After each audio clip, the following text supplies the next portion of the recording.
Hey, good morning, Deer Park Roofing. I hope everybody had a safe, wonderful weekend. This morning, our Toolbox talk is on respiratory protection. And respiratory protection is based on a hazard assessment.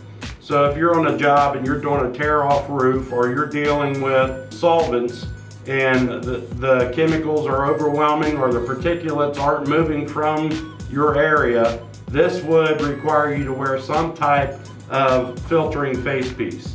Whether it is a particulate mask, an ordinary dust mask, or it's a air purifying respirator where the air is actually being purified through canisters before it gets to your lungs. OSHA considers a paper respirator a respirator.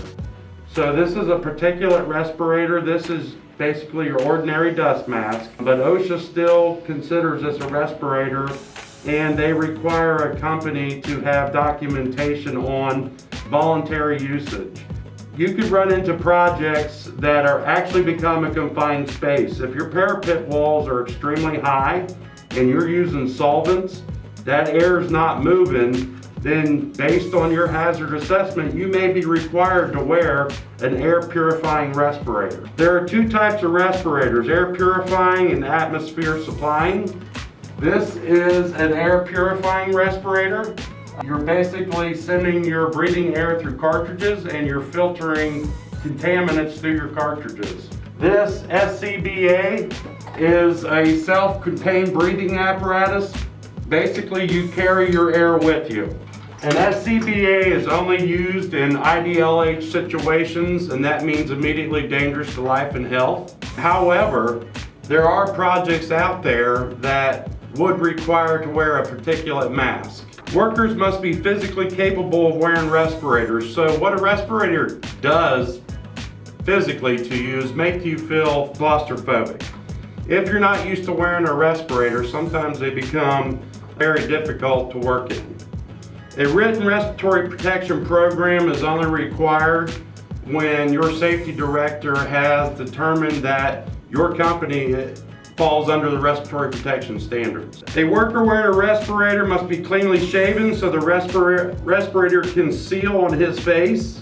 So depending on your respirator, if it's a tight-fitting respirator like this one, you have to be clean shaven and you have to do a respiratory test. It's a fit test. Basically, it's to make sure that this respirator is going to seal to your face. However, with an ordinary dust mask, which still has limitations, and this is our responsibility at Deer Park Roofing to tell you what the limitations of this particulate mask is. This is the most common mask that we use.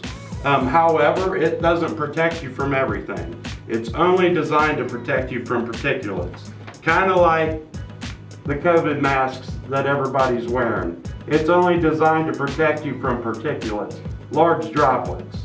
A worker wearing a respirator that covers his entire face, including his eyes, cannot wear safety glasses underneath. They have to be retrofitted with prescription lenses. If a worker needs corrective lenses, special adapters and lenses must be purchased.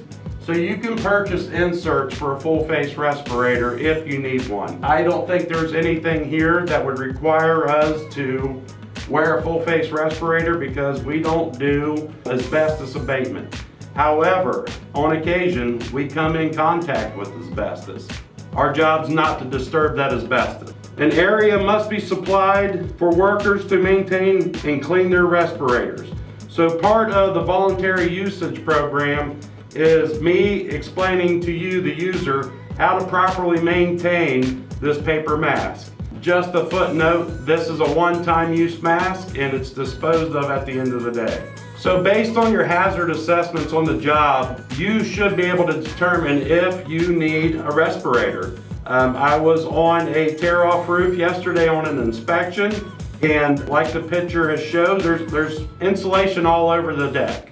And inside those insulation fibers is pieces of glass, and you can see the shiny shards floating around in the air.